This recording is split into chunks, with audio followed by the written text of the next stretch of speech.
Hey there, I'm Mark, in affiliation with Spectrum Pulse, and yeah, this week's real slow. Let's have some fun with it. And it's Billboard BREAKDOwn. I don't remember. Okay, I knew this week was going to be quiet in some form. I did not expect the sort of slow release week you normally get for deep in the holidays. But that's a trick now, isn't it? We don't just have big Halloween returns, but also Christmas returns entirely too early. More of both than any new arrivals. Hey Billboard, if you're still so concerned about chart stagnation, maybe you could have built in some conditions that include holiday music in your recurrency checks. Just a goddamn thought here. But before we get into all that, our top 10, where stagnation seems like the name of the game, as to my surprise, The Fate of Ophelia by Taylor Swift is still holding that number 1. And it looks to be a pure margins game, winning out on sales, but lagging just slightly on streams and the radio. It's really on the wire here, even if I'd probably still give the slightest edge to this thanks to momentum. But Golden from K-Pop Demon Hunters is not going down without a fight at number 2. Better streams, neck and neck on the radio. Even if the momentum is fading, it's not exactly fallen off. And I don't think Ordinary by Alex Warren at number 3 really is either. Gains on sales, rock solid streaming. Even if it's clearly peaked on the radio, it's gonna have a slow exit if the holidays don't force it away. And right behind it's Opalite by Taylor Swift at number 4. Streaming and sales are good, but the slow radio push is gonna keep this a ways away from getting higher more quickly, and that opens a big door for Man I Need by Olivia Dean at number 5, where streaming and sales are both up and her radio push is considerably stronger. She spent this week closing the margins and fast. That's awesome. Hell, it was enough to hold over Daisies by Justin Bieber at number 6. Yeah, the radio push is still going, but that's really all it has. I can see this falling back when airplay starts slipping. And then we got Folded by Kehlani at number 7, and quite frankly, it's a surprise it held up this much, given that both streaming and radio are starting to slip into decline. I wouldn't be surprised if Mutt by Leon Thomas actually sees some gains beyond rising to number 8, but given that all it really has is radio and that's starting to falter, it might be more surprising if it picks up gains there after all. I stand corrected. Then we got I Got Better by Morgan Wallen at number 9. A good streaming week, but absolutely on decline across the board otherwise. So naturally, we got a new top 10, and one where I guess I shouldn't be surprised it's here. Thriller by Michael Jackson. This is what your holiday presents will do for you folks, especially as Halloween might have a shorter runway, but can push songs up this high.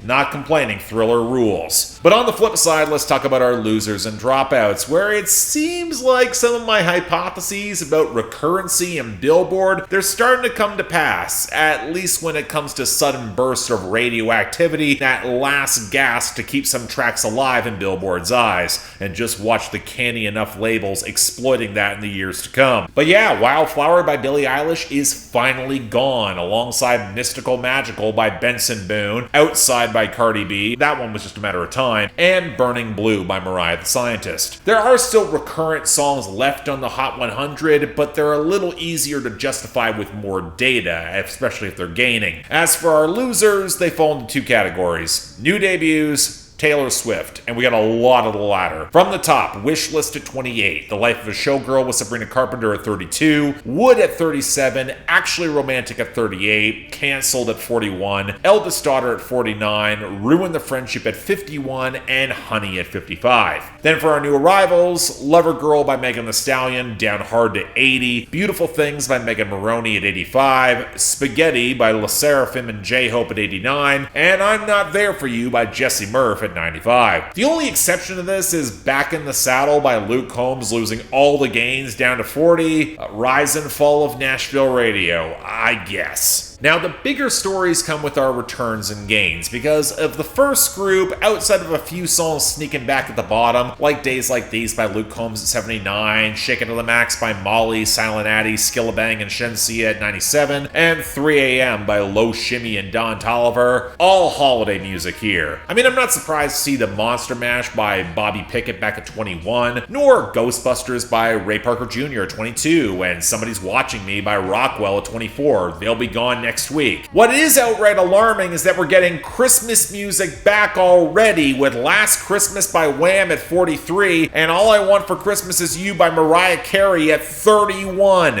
We really do not have to do this so early in the year. Come on. Now, our gains are a bit of a mixed bag. As expected, there's more holiday pickups, with Thriller in the top 10 and This Is Halloween going to 26. But outside of Camera by Ed Sheeran getting some radio growth up to 68, the rest are all country, and I guess I'm okay with Choosin' Texas by Ella Langley being the biggest at 25. Maybe Heavens to Betsy by Jackson Dean at 71. It's got a ton of radio. But giving more life to 20 Cigarettes by Morgan Wallen at 62 isn't really needed. And for the one new arrival at Seeing Gains, its favorite country song by Hardy up to 90.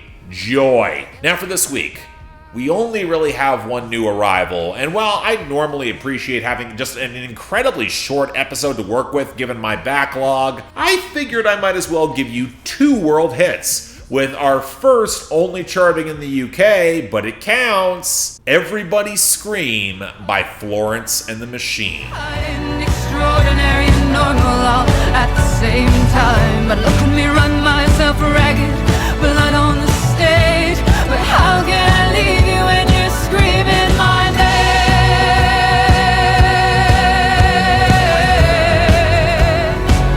I mean, is the fact I'm covering this at all a surprise? I've already reviewed the album of this song's name on my main channel at length and described the track there as the perfect opener for both album and tour, where I'd call it an I'm Back Bitch single if the subtext wasn't I goddamn survived. And it's stunningly direct, even by Florence and the Machine standards, where you can see a taste of Mitski's co-writing credit and capturing the core in very few words, designed to get the crowd hyped as Florence Welch embraces the communal roar of being on stage, where she feels most like herself, amplified to that extreme. She wants you all to join in on that visceral ecstasy. And when the organ and choirs spill into the thunderous grinding groove that quakes the mix by the horn-inflected pre-chorus, and the euphoria of the crowd bends and breaks off key to create that unstable ritual magic, it utterly nails that tremble of both terror and anticipation.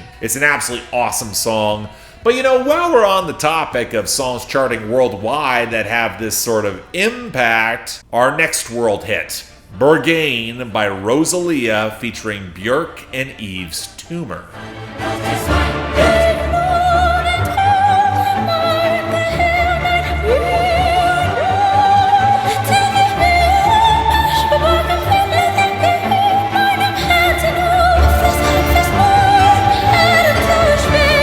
So there's a real chance that Rosalia might get a small album bomb and this might actually chart next week, so I don't want to say I fully jumped the shark including this, but in case I don't, my god, this is everything I wanted to hear in this collab. The aggressively cycling strings that breaks into Rosalia, pushing her breathy vocals into trilling operatic heights. But honestly, that's not where the shiver coursed down my spine. That came from hearing Bjork's trembling delivery with as much uniquely husky power as she can bring forth, serving as the stark reminder that we should get that follow-up to Fasara any damn time now. Now, initially, the distorted shouts of Yves' Tumor that ends off the song with "I'll fuck you till you love me" felt a bit incongruous, including in the production, one swerve too many. Then I translated Rosalia's lyrics from both Spanish and German, and we get not just an allusion to the famous Berlin nightclub where Rosalia has longed to visit but dares not, but the translation to a mountain forest, a mystical place where her thoughts can get tangled or lost. And that makes sense for the horrifying metaphysical space at this song's core, an unabashed love that turns toxic and corrosive, from dark to light and back again. Rosalia feels trapped in that cycle. Bjork is the herald for what must be done in order for salvation, and Yves' Tumor is playing that jealous other who will take one's love at any cost. It's bellicose, insecure, enraged, and it had me wishing the song could have gone on way longer. It earns that operatic expanse. This was the moment of the majority of Rosalia's album clicking for me, and while I've got issues that remain, see my review yesterday, this remains genuinely special. Like nothing else you're going to hear this year, you'll want to check this out. And for our one new arrival, number 93, Come and Go by Yeat. Right now, I'm not in the city, show face, so wait. I pop out in the city, okay, baby, need money, go up, go down, fuck it, go up, go up, go down, go up, go up, go up, go down, go up, go up, go up, go down. So you see my conundrum, right? I got two glorious pieces of Baroque music that could well cross over to the charts with the right push, and the only song we're talking about this week's from Yeat. It was apparently tied to an EP he released a couple months ago this summer, and I don't know, can someone help Binks not have his mixes clip, especially with the vocals as this oily burp off the synth spills around the Memphis-inspired percussion and the gothic swell? It would do a wonder for any actual atmosphere, which if you ignore the mixing issues, could have been potent. I kind of like the melody here. Granted, you'd still be stuck with Yeat doing his squawking Travis Scott impression at the core, which feels vacant as always, where he's talking about getting blowjobs and spending bitcoins with lines like, I'm in these pink walls, I'm a color asbestos, because that's what the ladies want, to be considered illegal carcinogens, and I'm inside her body, I'm an organ donor. Ah, so you're volunteering to leave the penis behind. Good to know there, Yeat. Okay, look, I know, I'm not supposed to take any of this seriously, but with Yeat repeatedly directing all of this flexing at his audience, it prompts more exasperated eye rolls that he was able to survive Drake's vampirism of his young talent. I mean, not his worst by a mile, but I have no desire to go back to this. And that's the week. I don't think it makes sense to give out a best or worst here. We only got one song, and given that it is one song that could qualify for best or worst given the circumstance. But next week, maybe if those streaming numbers hold for ROSALIA, it could be interesting. We gotta see. But until then, I'm Mark. You're watching Billboard Breakdown, affiliated with Spectrum Pulse. And I'll see you next time.